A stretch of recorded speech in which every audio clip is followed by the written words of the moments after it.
Hey guys, tonight we're going to journey back in time, not to the familiar battlefields or grand palaces, but into the surprisingly intricate and sometimes utterly bizarre world of ancient justice. Imagine yourself standing in a bustling Han Dynasty Chinese city, circa 100 BC. The air is thick with the scent of spices and bustling market activity. You hear the distant cries of street vendors, the rhythmic clatter of wooden clogs on stone streets. But lurking beneath this vibrant surface is a legal system with a very unique approach to wrongdoing, where the consequences of your actions could be, well, let's just say, peculiar. You see, the Han Dynasty, which reigned for over 400 years from 206 BC to 220 AD, give or take a brief interregnum, was a period of immense cultural, scientific, and political development in China. They standardized writing, invented paper, and built vast trade networks. But when it came to law and order, their methods could be startlingly inventive, often prioritizing public humiliation and collective responsibility over what we might consider conventional imprisonment. And honestly, if you got caught breaking the rules back then, you probably wouldn't survive the experience with your dignity, or perhaps even all your limbs, intact. So, before you get comfortable, take a moment to like the video and subscribe, but only if you genuinely enjoy what I do here. It truly helps the channel, and it tells me you appreciate these little forays into the forgotten corners of ancient tales. And if you're feeling up to it, drop a comment with your location and the local time. It's always fascinating to see where everyone is drifting off to. Now, dim the lights. Maybe turn on a fan for that soft background hum, and let's ease into tonight's journey together. As you imagine the bustling streets of ancient Chang'an, the Han capital, you're not just looking at a society with strict rules, you're looking at one that enforced those rules with a truly unforgettable flair. The sheer variety of ways a person could be punished, from the subtle psychological to the overtly physical, is a fascinating, if sometimes uncomfortable, window into a different world, gently lulling you deeper into a calm, dream-filled slumber.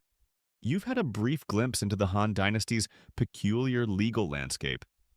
To truly appreciate their approach to punishment, you need to understand the grim foundation upon which their system was built, the chilling five punishments legacy.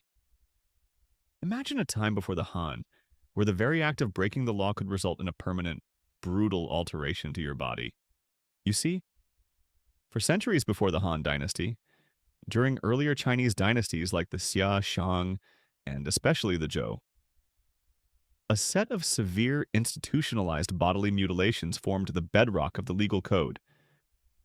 These five punishments, or wuxing, were designed not just to inflict pain, but to permanently mark and disable offenders, making their transgression visible to society for the rest of their lives. This system of penal mutilation is a mainstream historical fact, deeply ingrained in early Chinese legal tradition. The specific punishments varied slightly over time, but generally included tattooing or branding mo, marking the face or forehead with indelible ink, forever identifying the individual as a criminal. Imagine walking around with a permanent felon sign on your face. This wasn't just physical pain, it was profound, inescapable social ostracization. Nose removal. Yi the severing of the nose. This was a highly visible disfigurement, impacting one's ability to speak clearly and breathe easily, and serving as a constant public reminder of their crime.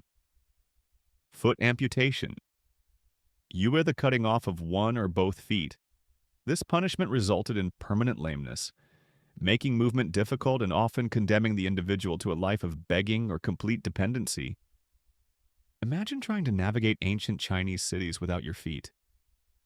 Castration gong, the removal of the male reproductive organs. This was considered the ultimate humiliation. Not just a physical alteration, but a profound assault on one's identity and lineage, condemning them to a eunuch's life, often in service to the state. Death da piai, or sea execution, the ultimate penalty. This could range from beheading to more prolonged and gruesome methods. These punishments weren't just theoretical, they were widely applied. A quirky or fringe tidbit is that some historical records suggest that during certain periods, these mutilations were so common that specific imperial offices were established to manage the logistics of applying them, including specialized tools and procedures. Historians still argue whether the primary intent of these severe punishments was deterrence, retribution, or a form of social engineering to enforce absolute conformity. The Qin dynasty, which immediately preceded the Han, was particularly notorious for its brutal and extensive application of these punishments. Often coupled with forced labor and collective responsibility laws, their harsh legalism, though effective in unifying China, ultimately contributed to their rapid downfall. So, when the Han dynasty came to power, they inherited this legacy of extreme bodily punishment. But they also recognized its role in the Qin's unpopularity. This understanding of the five punishments legacy is crucial for seeing how the Han attempted to temper, or at least modify, the severity of ancient Chinese justice, gently lulling you deeper into a calm, dream-filled slumber. You've just heard about the chilling legacy of the five punishments, a system of bodily mutilation that preceded the Han dynasty and cast a long, dark shadow over Chinese justice. Imagine the grim realities of that era. But when the Han dynasty rose to power, they faced a critical challenge: how to maintain order without repeating the brutal excesses of the Qin dynasty, which had become infamous for its draconian laws and the widespread application of these very mutilations. This led to significant Han dynasty's legal reforms. You see, the Qin dynasty, while unifying China under the first emperor, Qin Shi Huang, had done so with an iron fist. Their legalist philosophy advocated for strict laws, severe punishments, and collective responsibility, aiming for absolute control while effective in its goals. This harshness bred resentment among the populace and was a major factor in the Qin's rapid downfall after only 15 years. The Han founders, particularly Emperor Wen reigned 180–157 BC, understood this lesson well.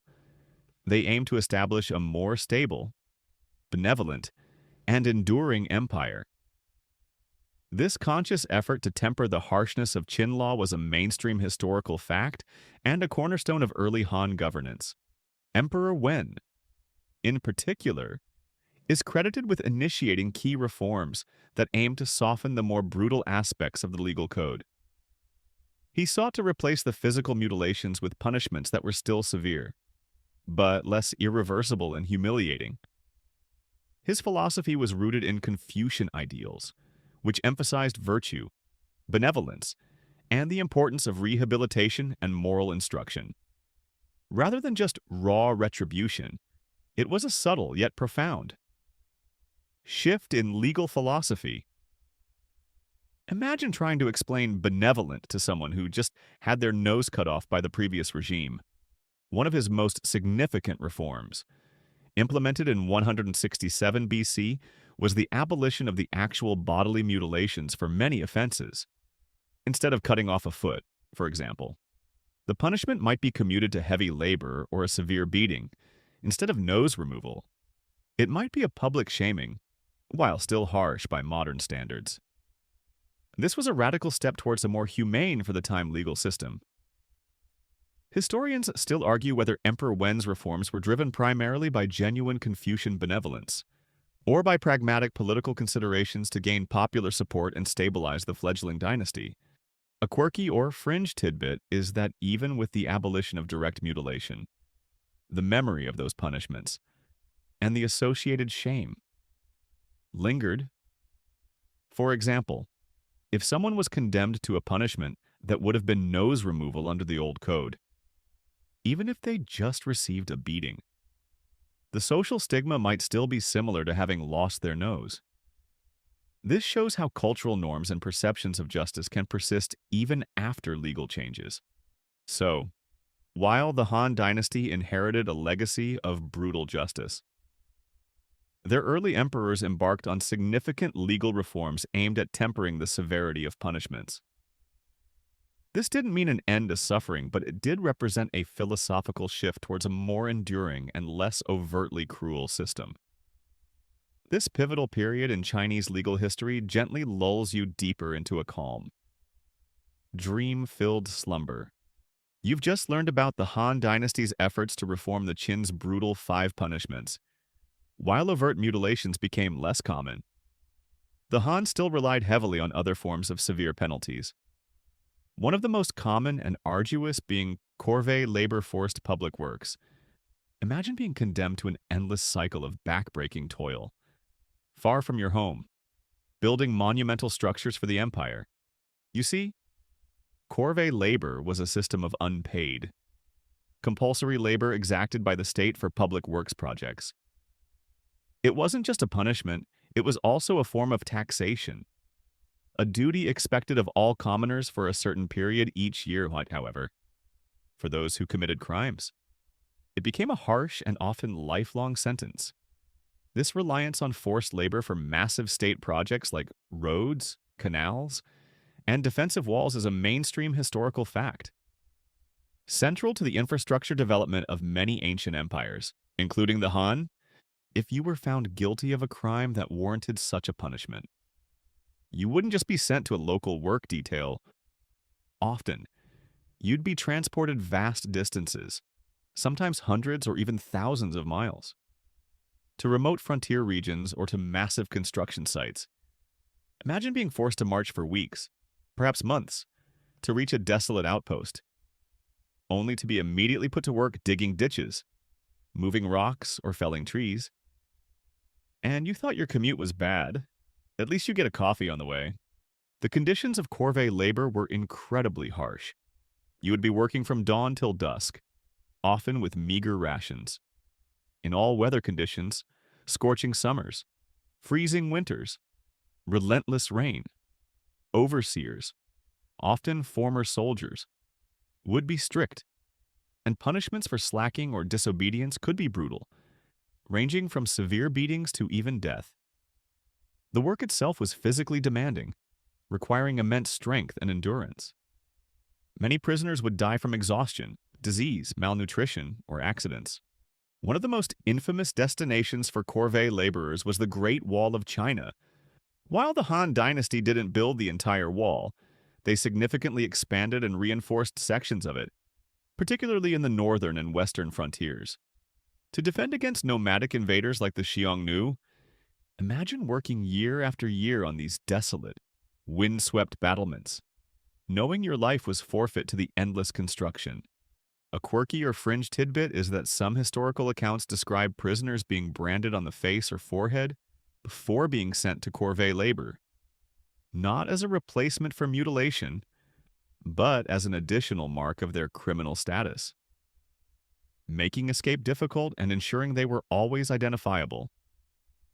Historians still argue whether the high mortality rates among corvée laborers were an intended outcome of the punishment, or an unavoidable consequence of the harsh conditions and logistics of managing such vast workforces. So, as you picture the long lines of condemned individuals, toiling under the watchful eyes of imperial overseers, building the very foundations of the Han Empire, remember the immense human cost of corvée labor-forced public works. It was a punishment designed not just to exact retribution, but to extract every last ounce of usefulness from the condemned, gently lulling you deeper into a calm, dream-filled slumber. You've just imagined the brutal realities of corvée labor, a punishment that turned human bodies into tools for the empire. Now, let's explore a different facet of Han justice, one that might seem surprisingly familiar. Fines and commutable offenses. Imagine a system where, for certain transgressions, wealth could, quite literally, buy you out of bodily harm. You see, while the Han Dynasty inherited a tradition of harsh bodily punishments, and even with Emperor Wen's reforms, the threat of mutilation or extreme labor still loomed large. However, for a range of offenses, particularly those considered less severe or if the offender was of higher status, There was often an option to commute the punishment to a fine. This practice, known as shushu shushu or redemption, is a mainstream historical fact in Han legal practice, providing a crucial flexibility in the system. Imagine being brought before a magistrate. You've committed a minor offense, perhaps a breach of etiquette, a small-scale theft, or failure to perform a minor public duty. The initial sentence might be branding or a period of hard labor, but then the official might state, however, for a payment of X amount of cash, or X amount of silk, or X amount of grain, your punishment can be redeemed. This system allowed the state to collect revenue, while offering a less physically destructive alternative for offenders, especially those with means. It's like an ancient get-out-of-jail-free card, only it cost a lot more than $50.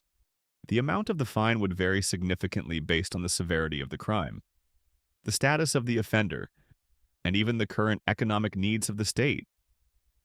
For instance, sometimes fines would be levied in the form of copper coins, sometimes in bales of silk, and sometimes even in amounts of grain.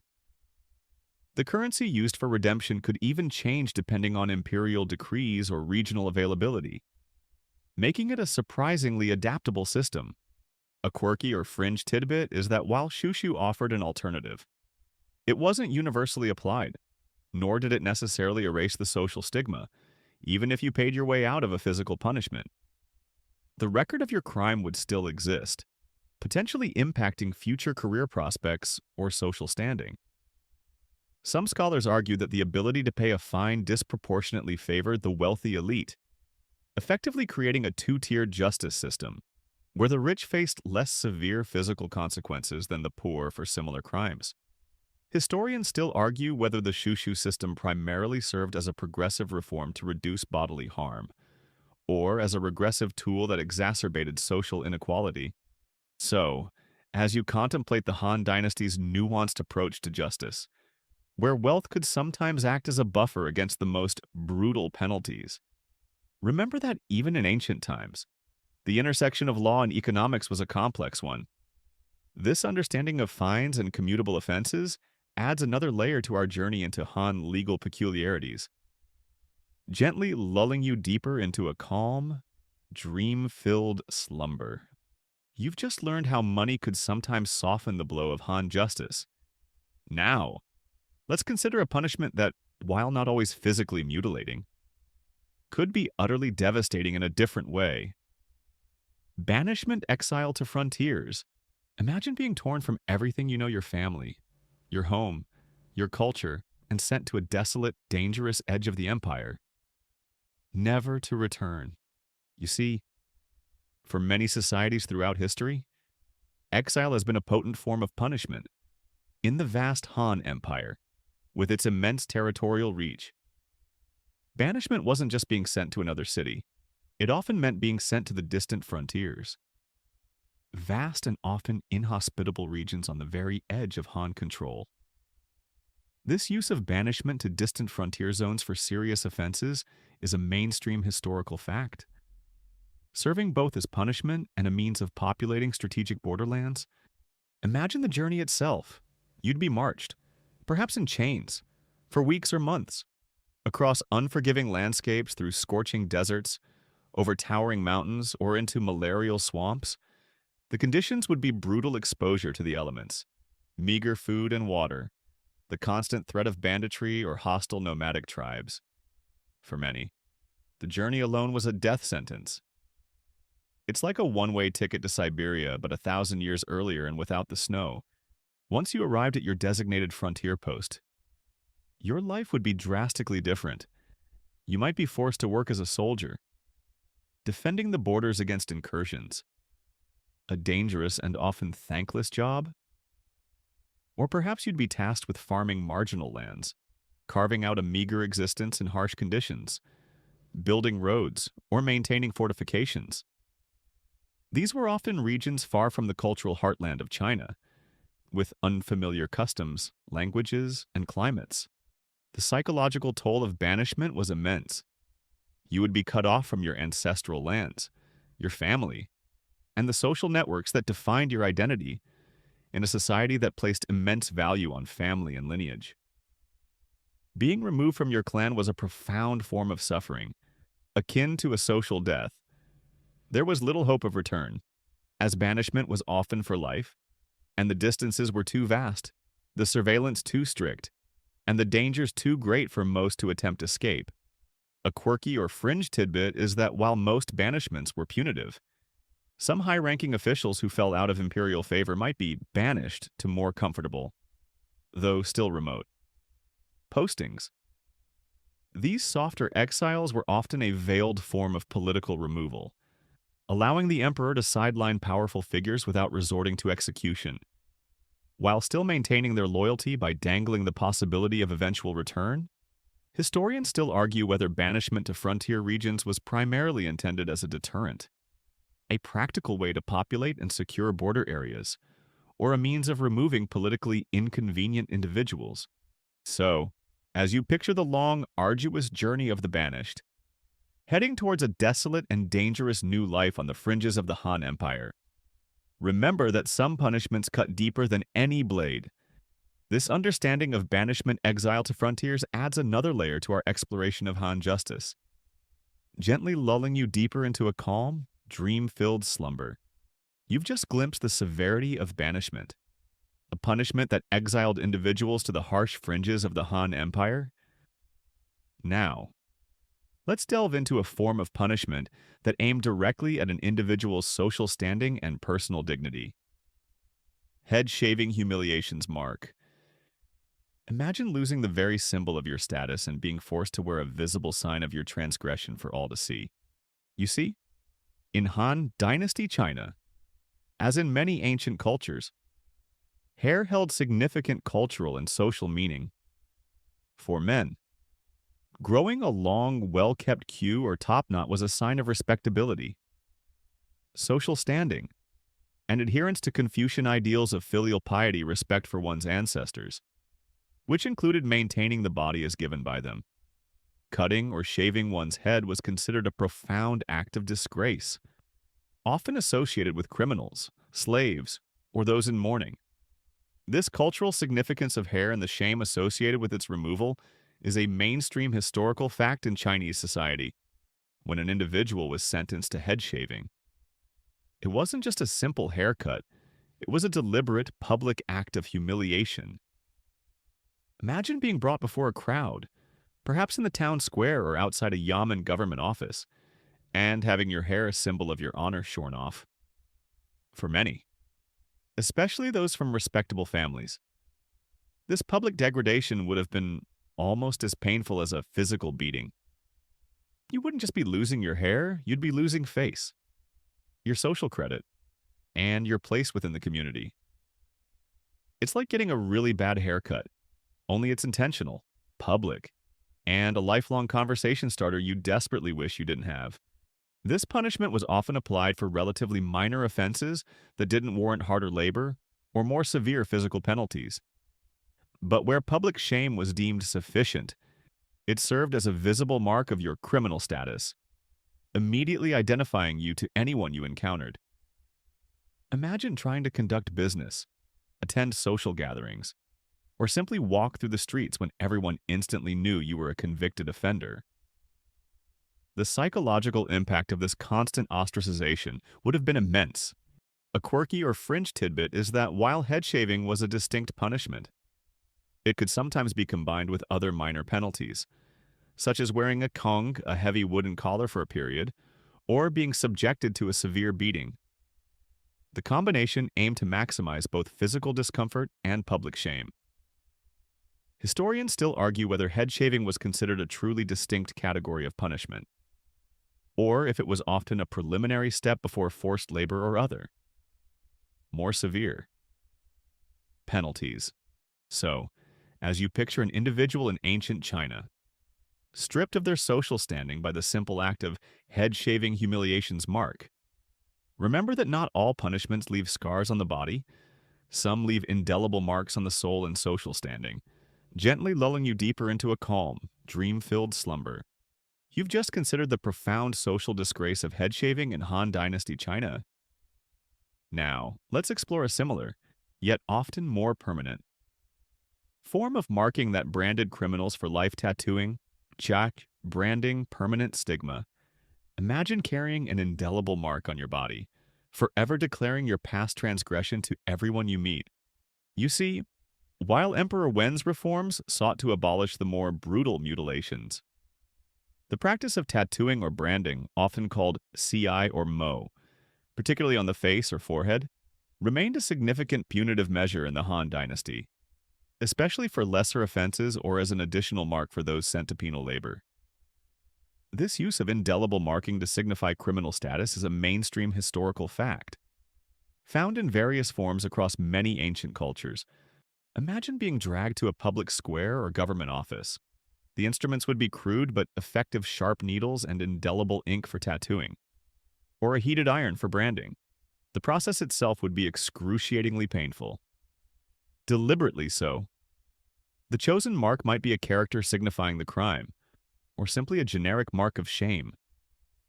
You can almost feel the searing pain of the iron, the smell of burning flesh, or the sharp prick of needles repeatedly breaking the skin. Talk about a bad tattoo decision you can never undo, huh? The purpose of such a punishment was multifold. Firstly, it was deeply humiliating, in a society that valued physical integrity and an unblemished appearance. A facial tattoo or brand was a constant source of shame, a permanent visible reminder of your criminal past. You could never hide it. Every interaction, every glance, would be tainted by this mark. This created a profound sense of social ostracism, as respectable people would instinctively avoid someone so visibly disgraced. Secondly, it served as a deterrent. Anyone contemplating a crime would know that the consequences might include a lifelong mark that would condemn them to a life of shame and difficulty. It was a very effective way for the state to control its population and enforce social order.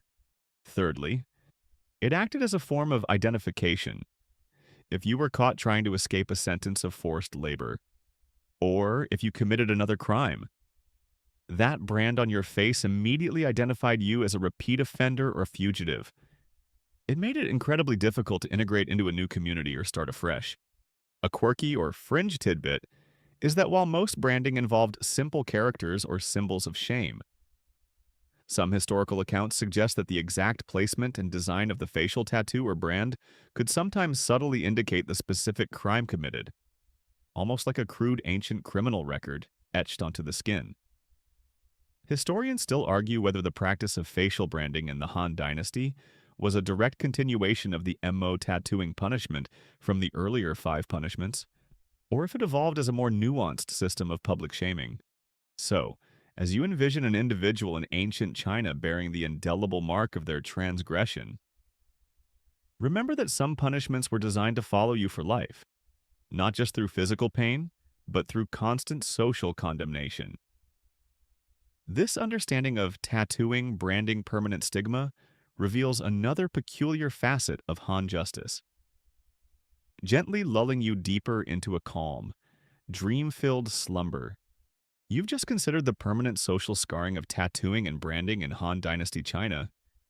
Now, let's move to a far more physically devastating punishment, one that left individuals permanently maimed: amputation yea lost limbs. Imagine a legal system that, despite reforms, still resorted to severing body parts as a form of justice. You see, the term yue yue or fei referred specifically to the punishment of amputation of the feet. While Emperor Wen's reforms in 167 BC are credited with abolishing the direct application of the 5 punishments, including yue, for many offenses, the reality was often more complex. The spirit of these brutal punishments, or variations thereof, sometimes persisted, especially for severe crimes. This continued, albeit modified, use of physically debilitating penalties, even after reforms, is a mainstream historical fact. Showing the enduring harshness of ancient Chinese law, imagine being condemned to yue. You would be brought to a public execution ground or a designated area. The tools would be simple but terrifying: a sharp blade, perhaps a heavy cleaver, and a block of wood. The procedure would be carried out by state executioners. Likely without any form of anesthesia or modern medical care, the pain would be excruciating, followed by the immediate shock of massive blood loss. You can almost feel the cold dread, the searing pain, and the overwhelming helplessness of such a moment. And you thought losing your car keys was bad? At least you still had your feet to look for them. The consequences of foot amputation were profound and lifelong. In an agrarian society where mobility was essential for work, a person without feet would be severely disabled. They could not farm, could not easily travel, and would be largely dependent on others for survival. This rendered them not just punished, but effectively excluded from productive society, often reducing them to begging or relying on family. It was a punishment that aimed to physically incapacitate the offender, not just to deter, but to permanently remove them from the able-bodied population. A quirky or fringe tidbit is that historical texts sometimes refer to a variation where a person might be punished by having their kneecaps removed pinbent, which would also render them unable to walk properly. This shows a grim creativity in inflicting physical disablement, designed to achieve the same result of permanent lameness without directly cutting off the foot itself. Perhaps a slight softening of the original UA. Historians still argue whether the post-reform versions of UA, like kneecap removal or severe beatings, leading to crippling injuries, were truly less severe than the original foot amputation, or simply different methods to achieve similar levels of permanent disability. So, as you contemplate the brutal reality of amputation, UA lost limbs in the Han Dynasty, remember that even with attempts at reform, the capacity for severe bodily punishment remained deeply embedded in their legal system. It's a stark reminder of the harsh realities of ancient justice, gently lulling you deeper into a calm, dream-filled slumber. You've just considered the permanent social scarring of tattooing and branding in Han Dynasty China. Now, let's move to a far more physically devastating punishment, one that left individuals permanently maimed amputation yea lost limbs. Imagine a legal system that, despite reforms, still resorted to severing body parts as a form of justice. You see, the term yue or fei referred specifically to the punishment of amputation of the feet. While Emperor Wen's reforms in 167 BC are credited with abolishing the direct application of the five punishments, including yue for many offenses, the reality was often more complex. The spirit of these brutal punishments, or variations thereof, sometimes persisted. Especially for severe crimes, this continued, albeit modified. Use of physically debilitating penalties, even after reforms, is a mainstream historical fact. Showing the enduring harshness of ancient Chinese law, imagine being condemned to yue. You would be brought to a public execution ground or a designated area. The tools would be simple but terrifying: a sharp blade, perhaps a heavy cleaver, and a block of wood. The procedure would be carried out by state executioners, likely without any form of anesthesia or modern medical care. The pain would be excruciating, followed by the immediate shock of massive blood loss. You can almost feel the cold dread, the searing pain, and the overwhelming helplessness of such a moment. And you thought losing your car keys was bad. At least you still had your feet to look for them. The consequences of foot amputation were profound and lifelong. In an agrarian society where mobility was essential for work, a person without feet would be severely disabled. They could not farm, could not easily travel, and would be largely dependent on others for survival. This rendered them not just punished, but effectively excluded from productive society, often reducing them to begging or relying on family. It was a punishment that aimed to physically incapacitate the offender, not just to deter, but to permanently remove them from the able-bodied population. A quirky or fringe tidbit is that historical texts sometimes refer to a variation where a person might be punished by having their kneecaps removed pinbin, which would also render them unable to walk properly. This shows a grim creativity in inflicting physical disablement, designed to achieve the same result of permanent lameness without directly cutting off the foot itself. Perhaps a slight softening of the original UA. Historians still argue whether the post-reform versions of UA, like kneecap removal or severe beatings leading to crippling injuries, were truly less severe than the original foot amputation, or simply different methods to achieve similar levels of permanent disability. So, as you contemplate the brutal reality of amputation UA lost limbs in the Han Dynasty, remember that even with attempts at reform, the capacity for severe bodily punishment remained deeply embedded in their legal system.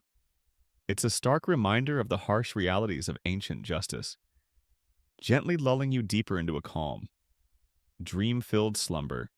You've just peered into the profound and unsettling rituals of Cahokia, including human sacrifice. Now, let's consider the forces that could have challenged even such a powerful and organized society, the environment. Imagine the delicate balance of a thriving city relying heavily on its natural surroundings, and how even subtle shifts could begin to fray the edges of its existence. This brings us to the crucial role of environmental challenges and change in Cahokia's story. You see, for all their ingenuity in city planning and agriculture, the Cahokians were ultimately dependent on the natural world, and that world was not static. One of the most significant factors was climate change, while not on the scale of modern global warming. The medieval warm period, roughly 950 to 1250 AD, provided ideal conditions for maize agriculture in the American bottom. However, after this period, the climate began to shift. Cooler temperatures and periods of increased rainfall or drought would have directly impacted crop yields. Imagine an entire city, reliant on predictable harvests, suddenly facing seasons of unpredictable weather. A couple of bad harvests in a row could lead to widespread food shortages, even famine, impacting a dense urban population. This climate fluctuation, affecting agricultural societies globally, is a mainstream historical fact, beyond broad climate shifts. The very act of building and sustaining Cahokia had a profound impact on its local environment. Consider the sheer amount of timber needed, the construction of hundreds of mounds. Requiring tons of earth to be moved would have necessitated vast quantities of wood for tools, scaffolding, and retaining structures, building thousands of homes for tens of thousands of people. Cooking fires and ceremonial bonfires would have rapidly depleted local forests. This deforestation would have led to increased soil erosion, especially in a floodplain environment, potentially silting up rivers and reducing the fertility of agricultural lands. It's like building a giant city, only to discover you've used up all the lumber in your backyard. A quirky or fringe tidbit is that the Cahokians might have even practiced a form of proto-urban planning in managing their resources. Some archaeological evidence suggests they tried to replant trees or manage forest plots around the city, recognizing the importance of sustainable timber supplies. However, the scale of their resource consumption might have simply outstripped any such efforts.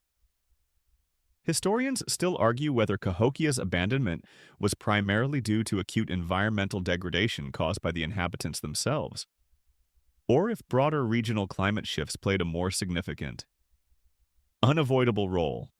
So, as you envision the once fertile fields around Cahokia facing the stresses of changing climate and resource depletion, remember that even the greatest civilizations are vulnerable to their environment. This understanding of environmental challenges and change paints a more nuanced picture of their eventual decline, gently lulling you deeper into a calm, dream-filled slumber. You've just considered the devastating physical and social consequences of castration in Han Dynasty China. Now, let's shift to a punishment of an even more terrifying scale, one that obliterated not just an individual, but their entire lineage. Extermination of 3 clans. Zhu Sanzu family annihilation. Imagine the chilling reality of a crime so severe, an emperor's wrath so absolute, that it wiped out generations for the transgression of one. You see, in Han Dynasty China, family and clan were the bedrock of society. Individual identity was inextricably linked to one's lineage, ancestors and descendants. To be without family was to be nothing. Therefore, a punishment that targeted an entire clan was considered the ultimate, most devastating form of retribution. This concept of collective punishment, particularly for high treason or severe disloyalty, is a mainstream historical fact that existed in various forms throughout Imperial Chinese history.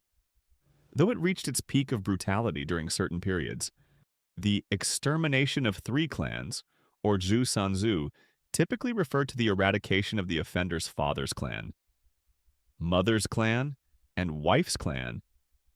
This meant not just the immediate family, but sometimes extended relatives, including grandparents, siblings, aunts, uncles, cousins, and their children. Imagine the sheer terror of knowing that your actions, perhaps a perceived act of treason or severe rebellion against the emperor, would condemn hundreds, even thousands of innocent relatives to death. It's like when your cousin ruins Thanksgiving, but instead of just getting disinvited, everyone gets, well, extirpated. The execution of this punishment would be swift and brutal, all members of the designated clans, regardless of age or gender, would be rounded up and put to death, often publicly. Their ancestral temples might be razed, their properties confiscated, and their names erased from official records. The goal was total obliteration to ensure that not a single trace of the offender's lineage remained, thereby preventing any future vengeance or challenge to imperial authority. This was not just about physical elimination, it was about spiritual and social annihilation, ensuring no one would even remember their names. A quirky or fringe tidbit is that, despite the official pronouncements of extermination, some historical accounts suggest that truly complete eradication was difficult to achieve in practice. Distant relatives or those who managed to escape might survive, living under assumed names or in remote areas, only to resurface generations later. This shows the persistent power of kinship ties even under extreme imperial pressure. Historians still argue whether the Zhu Sanzu punishment was more frequently threatened than actually carried out in its fullest extent, or if its psychological deterrent effect was its primary function, ensuring absolute loyalty among officials. So, as you contemplate the terrifying concept of extermination of three clans' family annihilation in the Han Dynasty, remember the absolute power wielded by the emperor and the profound value placed on family and lineage in ancient China? It's a chilling reminder of the ultimate price of disloyalty, gently lulling you deeper into a calm, dream-filled slumber. You've just considered the terrifying reality of the extermination of three clans, a punishment that wiped out entire lineages in the Han Dynasty. Now, let's explore a more subtle, yet equally fatal, form of imperial justice, often reserved for high-ranking officials who had fallen out of favor, poisoned wine imperial euthanasia. Imagine a cup offered, not with malice, but with a chilling, veiled courtesy, marking your inescapable end. You see, while public executions and brutal punishments were common for common criminals, the Han court often preferred a more discreet and honorable method for dealing with powerful officials, generals, or even imperial relatives who had committed grave offenses, or simply become political liabilities. Forcing such individuals to commit suicide, often by drinking poisoned wine, was seen as a way to preserve their dignity, avoid public spectacle, and maintain an appearance of imperial benevolence. Even in death, this practice, often referred to as sisi chisi, bestow death, where the emperor grants the privilege of suicide, is a mainstream historical fact in imperial Chinese history. Imagine the scene. You are a high-ranking minister, perhaps accused of corruption, conspiracy, or simply displeasing the emperor, instead of being dragged to a public execution ground. A delegation arrives at your residence. They are respectful, perhaps even sympathetic. They bear an imperial decree and a cup of wine. The message is clear: your time has come. And this is your choice. The choice, of course, is an illusion. To refuse would be to invite a much more brutal and public execution. likely for you and your family. So, you accept the cup. Knowing that this is the only path to a relatively dignified end, you can almost feel the weight of that ornate cup in your hand, the bittersweet irony of its contents. It's like getting a fancy invitation to your own unbirthday party, where the cake is final. The poisoned wine was swift. It was designed to bring about a relatively quick and painless death, or at least one that appeared so. This was part of the mercy aspect, avoiding prolonged suffering or disfigurement. For the imperial court, it was a practical solution. It removed a problem individual, sent a clear message to others about the consequences of disloyalty, but did so without the messy and potentially destabilizing public outcry that a traditional execution might provoke. It maintained the facade of imperial decorum and control. A quirky or fringe tidbit is that in some cases, the poisoned wine might not have actually contained a lethal poison, but rather a powerful sedative that would induce a coma, and the individual would then be quietly suffocated or strangled. This allowed the court to claim a dignified suicide, even if the individual was too weak or unwilling to perform the act themselves. Historians still argue whether the prevalence of bestowed death truly reflected a more humane approach to high-status offenders, or if it was simply a more politically expedient method of eliminating threats to imperial power. So, as you contemplate the chilling elegance of poisoned wine imperial euthanasia in the Han Dynasty, remember that, even in death, the nuances of power and dignity played a crucial role in imperial justice. It's a subtle yet profound lesson in the complexities of ancient governance, gently lulling you deeper into a calm, dream-filled slumber.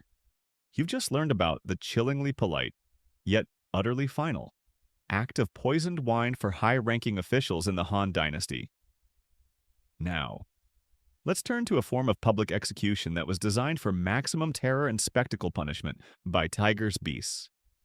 Imagine being thrown into an arena, not against a human opponent, but against the raw, untamed savagery of a hungry animal, for the amusement or edification of a crowd. You see, while not as common as beheadings or other forms of execution, the use of wild animals to execute condemned criminals was a sporadic but undeniable practice in ancient China, and the Han Dynasty was no exception. This gruesome method, designed to be a public spectacle and a stark warning, is a mainstream historical fact. Though often associated more famously with the Roman arenas, imagine the scene. You are a condemned criminal, perhaps a particularly notorious bandit, a grave robber, or someone who committed a crime deemed exceptionally heinous. You are led into an enclosed space, perhaps a makeshift arena or a specially constructed pit. The air is thick with anticipation, the murmuring of a crowd, and perhaps the low growl of the beast itself. Then, the gate opens, and a tiger, a bear, or even a pack of wolves is unleashed. You can almost feel the paralyzing fear, the rush of adrenaline, and the brutal finality of your fate. And you thought public speaking was scary. Try public eating by a tiger. The purpose of such a punishment was clear deterrence through spectacle. It was designed to instill absolute terror in the populace, serving as a visceral demonstration of the state's power and the gruesome consequences of defying imperial law.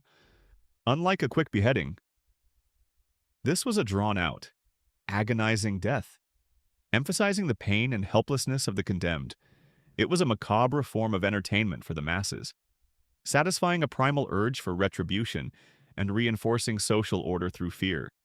While specific detailed accounts of widespread tiger pits in the Han Dynasty are scarce compared to Roman gladiatorial games, historical records and archaeological evidence from later dynasties confirm the use of wild animals for executions. It's plausible that these were isolated incidents or used for specific, particularly egregious crimes, rather than a regular form of capital punishment. A quirky or fringe tidbit is that emperors sometimes kept exotic beasts in their imperial menageries, and these animals, particularly large predatory cats, could be pressed into service for such grim duties. This added an element of imperial grandeur and terrifying power to the punishment, making it a direct display of the emperor's absolute control over both human and animal life. Historians still argue whether the accounts of punishment by beasts in Han China were literal descriptions of such events, or if they were sometimes metaphorical or exaggerated to convey the extreme severity of certain legal outcomes. So, as you contemplate the terrifying spectacle of punishment by tigers, tog beasts in the Han Dynasty, remember the grim creativity of ancient justice and the lengths to which states would go to maintain order through fear. It's a stark, visceral image that gently lulls you deeper into a calm, dream-filled slumber. You've just witnessed the brutal spectacle of punishment by beasts in the Han Dynasty, a terrifying display of imperial power. Now, let's consider the most ubiquitous and perhaps deceptively simple tool of discipline in ancient China, the bamboo cane common discipline. Imagine the sting, the thud, and the constant reminder of authority that this seemingly humble instrument represented in daily life. You see, while the more dramatic punishments like amputation or family annihilation grabbed headlines or rather ancient scrolls, the vast majority of infractions in the Han Dynasty were met with a much more common, yet still painful, form of corporal punishment, beating with a bamboo cane, or qizheng. This was the workhorse of the Han legal system, applied for everything from minor transgressions and petty theft to administrative errors and disrespect. This widespread use of the bamboo cane for various offenses is a mainstream historical fact, making it the most common form of physical punishment in imperial China. Imagine yourself as a minor offender, or perhaps even a lower-ranking official who made a bureaucratic blunder. You wouldn't be sent to the frontiers or face a tiger. Instead, you'd likely be brought before a magistrate or an overseer. The punishment would involve a set number of blows to the buttocks, back, or legs, delivered with a thick bamboo cane. The number of strokes could vary widely, from a few for minor infractions to dozens, even hundreds. For more serious ones, you can almost hear the sharp crack of the cane against flesh, the muffled cries, and the stern pronouncements of the official. It's like getting detention, but with less writing lines and more thwacking, while seemingly less severe than mutilation. A severe caning could be incredibly debilitating. Bones could be broken, skin lacerated, and internal injuries sustained. Many would die from the shock, infection, or internal bleeding days or weeks after a harsh beating, especially if hundreds of blows were administered, even for lighter sentences. The pain and public humiliation were significant. It was a constant reminder of the state's power and the individual's vulnerability. The bamboo cane was favored for its simplicity, cost-effectiveness, and portability. It could be administered anywhere in courtrooms, military camps, or even in public squares, making it an incredibly flexible tool for maintaining order and discipline across the vast empire. It served as a quick, decisive form of retribution, swiftly closing minor cases and demonstrating immediate consequences. A quirky or fringe tidbit is that the precise dimensions and flexibility of the bamboo cane were sometimes stipulated by imperial law, with different types of canes used for different numbers of blows or different social statuses. This was to ensure a standardized level of pain and severity, theoretically preventing overly zealous or overly lenient application by local officials. Historians still argue whether the widespread use of the bamboo cane was an improvement over the earlier mutilations, or if it merely diffused state-sanctioned violence into everyday life, making corporal punishment a more constant presence. So, as you hear the imagined crack of the bamboo cane common discipline echoing through the ancient streets of Han China, remember that even the simplest tools can hold immense power as instruments of justice and control. It's a fundamental aspect of their legal system, shaping daily life and instilling a pervasive sense of state authority, gently lulling you deeper into a calm, dream-filled slumber